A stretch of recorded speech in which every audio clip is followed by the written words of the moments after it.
It had been years since we saw Jeff. Ever since he failed out of college and moved back to the USA, my wife and I had been missing him. He was the funniest, most down-to-earth person we had ever met, and those qualities are hard to find in a stuck-up city like Vienna. When the plane touched down in Miami, we were excited for both the weather and our old friend. We instantly fell into each other's arms at the airport, and it felt like no time had passed at all. It seemed like he had had a rough few years. He had spent some time in jail, watched his grandparents die, and lived in his car, doing stand-up comedy on the road. He was beaming, though, as he handed us a flyer for a show the next night. "I've been headlining shows all over the South," he stated proudly, "and I'd be honored if you guys would come to that." It seemed like he had had a rough few years. He had spent some time in jail, watched his grandparents die, and lived in his car, doing stand-up comedy on the road. He was beaming, though, as he handed us a flyer for a show the next night.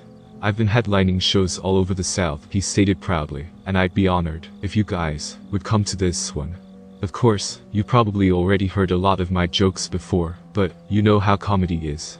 Write what you know." And with that he took us back to his place. "You're going to love my girlfriend, Pate," he said. That's when the troubles started. My wife Tatiana put her heavy jacket back on. I thought it was odd at the time, but in retrospect, maybe she got chills from the name alone. As we walked into his one-bedroom apartment, he immediately yodeled, "My pizza, I'm home." A roar came from the bedroom. "Pizza." Pate came lumbering out of the room, a full 4'7", and at least 400 pounds of pure terror. Look, I'm not one to shame anyone for their appearance, but neither is my wife, and I had to literally cover her mouth to keep her from screaming.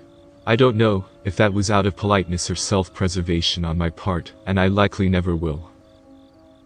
Pate's eyes were about twice the size of normal human eyes, approaching an IM's size, and were pure obsidian black. Her grey, wispy hair stuck up out of her rock-like scalp like a troll doll that had been set on fire. Blue and purple veins twitched throughout her pale skin like worms in a Vietnamese spring roll. She had 7 fingers on each hand, but most disturbing of all were her index fingers, which were black, had at least 3 joints, and were more than twice as long as the others. Actually, that wasn't the most disturbing thing. The most disturbing thing was her swollen tongue, which lolled out of her mouth at least a few feet, well past her sagging, lactating breasts. All in all, she made the fat vampire hive lord from the original Blade movie look like a supermodel in comparison. Still, this was the girlfriend of one of my very best friends. I went in for a hug and kiss on the cheek. We're touchy people, it would be weird if I didn't. Immediately I could feel the unnatural heat radiating from her tongue, but I wasn't ready for the corpse-like frost of my lips on her cheek. Surprisingly, she smelled incredibly nice, like lilacs, old books, and dill pickles. Maybe Jeff was just into her for her smell. It was weirdly intoxicating. "We have snacks," Jeff chimed in airily as the rest of us fought to catch our breath and act normal. Even Pate, I could tell, was holding something back. Deep in her black eyes, I recognized the look of a person doing all they could to contain some deeper emotion. "Don't let it be hunger," I kept saying to myself. "Please don't let it be hunger." Jeff pulled up a seat with beers and a bowl of flaming hot Cheetos and said, "Have you seen Sam Morrill's new special, On the Rooftops? It's amazing." And so we settled in with a beer to watch a comedy special, just like old times. Except in old times there wasn't a 2-meter-long anteater tongue slowly working its way around the Cheetos, and an unnaturally long and skinny finger slowly, rhythmically tapping on the hardwood coffee table every time the audience laughed. At one point Pate asked if I wanted a massage. It took me a minute to understand what she was saying what with the tongue, and everything but the second she got up and started moving her 14 fingers towards me, I just instinctively started saying, "No." "Pate, Curtis is a married man," Jeff said. "I'm so sorry guys. We've been living that swinger lifestyle for a little minute. She can get antsy, you know." Tatiana and I exchanged a startled glance that I can only describe as suggesting multiple people are fucking that thing. Another hour passed discussing our old adventures in Austria. The time we did mushrooms and encountered a guy playing the accordion with a lifelike zebra mask. Yes, he was real, and he tried to rob us. The time we all got stuck in a broken down subway with no lights and a mariachi band. The time we went to a music festival and took so much acid that I started thinking about how to make friends with the priest. As we talked about all of our old drug war stories, I started to think that maybe I was just hallucinating the monstrosity panting directly to my left. But then I would feel the moist heat radiating from her tongue, and feel the hackles of my stomach raise like a horny cat. Occasionally, Jeff would express his love for pate, and she would hiss back, "My pizza," and pull out one of her hairy, veiny boobs for him to pet. In retrospect, I think that may have been the most disturbing part. Certainly top 3. On the way to our hotel in the rental car, it took a few Led Zeppelin songs on the late night, get the let out station before either of us could formulate a coherent sentence. "She seems nice," I said.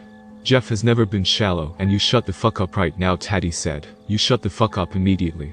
Clearly she was just as disturbed as I was. "Look," I said, "maybe she's just really into extreme body modification. Like, extreme shit." "Did you see that fucking thing?" Tatiana exclaimed. "That was not human. I've been in robotics for years, Curtis, and I can tell you with some certainty that we are decades away from prosthetic fingers that move like that. Why would you even want that? And that tongue?" Gene Simmons, I interjected with a dead stare and flat effect, the universal indicator of, yes, even I know that I'm wrong. "Fuck you, Curtis, there's not that much tongue in any human mouth. Not in 2 human mouths." "Well, he seems happy," I said. "Yeah, well, guess what, Curtis, Jeff is a fucking idiot." She snapped back, "You and I both know that. He's great and funny and sweet and all, but that thing will fucking eat him, and you know it." Finally ready to acknowledge reality, I took a deep breath and said, "What do you think it evolved those crazy-ass fingers for? Do you think it taps on little kids' windows to lure them out at night? It would explain the black eyes. I bet it has great night vision. That squat frame and hissing voice make me wonder if maybe it could be some kind of Filipino cryptid that might lure you into the woods and..." "Curtis, this is why I told you to shut the fuck up. Did I mention that I'm an evolutionary psychologist?" So the next day we went to the Coral Castle. Look it up. It's a gigantic castle made of coral made by a schizophrenic man over 30 years. That's about the size of the Taj Mahal in Miami. And then to Jeff's headlining comedy show. We saw Pate haunting the front row, but since Jeff was seated with the other comics in the back, we had no incentive to sit with her, or, for that matter, to let her know we were there at all. As we watched her drool all over the people around her, I couldn't help but ask Taddy, "Do you think everyone else just doesn't see her? You know, like we do?" Tatiana scoffed. "Either that or they're just too polite to say anything. There's an epidemic of political correctness in your home country, my dear Gertrude, and it's going to get you all killed." I rolled my eyes. "Taddy, I don't think whatever that thing is qualifies as any kind of protected class. Also, you're talking like a damn fascist again. Will you listen to yourself? Political correctness is going to get you all killed. Let me tell you what gets people killed, Taddy, when people start singling people out and turning against their own class. When people..." "Shush," she squealed. Those comically large black lobster eyes were focused on us, and bigger than before. It seemed the entire audience had frozen, and nothing in the comedy club moved, except for the lights on the stage and Pate's heaving tongue. Her face was exactly 180 degrees from her body, and she was glaring directly at us. Hot as it was in the theater, I could see steam coming off of her tongue. I put my hand on Tatiana's arm. I could feel every hair on it stand up, and I tried to pat it back down like an angry cat. Just as much to soothe myself as to soothe her. There was no doubt that Pate saw us as prey. The question was, what was going on in everyone else's heads? In that moment, everyone else in the packed house seemed to be mannequins, staring straight ahead. I was about to get out of my seat and kick some ass, is what I tell myself, when Jeff finally came on stage to thunderous applause, and Pate slowly faced forward, if you could call that a face. Some of his jokes were absolutely bizarre. I don't remember them exactly, but one of them was definitely about how inconvenient it is when you have to pull half-digested cats out of your girlfriend's esophagus. The audience ate it up. Part of me wanted to say, well, I guess this is just Miami. Standing. Fucking. Ovation. In that moment I knew we had to get out of there. I could feel the sweat pouring down my face, and no amount of calm breathing or metacognition could convince me it was just stress and the Miami heat.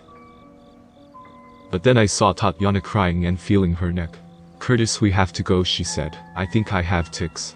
Again, Pate swiveled around to gawk at us, as if on cue. And this time, so did roughly 1/3 of the audience. all smiles. Not big, unnatural smiles, just small human, slightly amused smiles. And then they turned back around. But in its own way, that was freakier. And so we ran. And we ran to our car, which was full of ticks. So we ran back to our hotel, which took an hour, but at least we could sleep. We did not sleep. The next morning I called Jeff and demanded to know what was going on with the ticks. Yeah, I know it's not my best joke, but I'm working on it, he said. But how did you like the rest of the show? Do you think I'm improving? Man, why the fuck was my car full of ticks last night? That cannot be a coincidence. Also, I'm sorry, but I think your girlfriend might be a literal demon. I could hear him audibly sigh. Looking back, I may have been too forward. Man, I was so looking forward to seeing you, he said. You're like a brother to me. I would never put ticks in your car. But please do not talk about Pate in that way. Man, what the fuck kind of name is Pate? And your comedy is fine, but just please admit that it's weird as fuck that you have to pull dead cats out of her throat. Admit that and then we're on our way to being good again. It sounded like he was about to cry now. I tried to prevent this, man. I did this all for you. Just promise you won't answer your door, okay? No matter what. And he hung up. Tatiana was taking a shower, and I was trying to make coffee in the shitty American coffee maker the hotel provided for us. I was mulling over what Jeff had said when I heard something at the door that made my bones feel like they had stepped on G.I. Joes in the sand. As if something or someone was trying to eat our hotel room doorknob like hot soup. And then, the rhythmic tapping of one long finger with too many joints. Tatiana came out in a bathrobe and went to open the door. No, I shouted, it's Pate.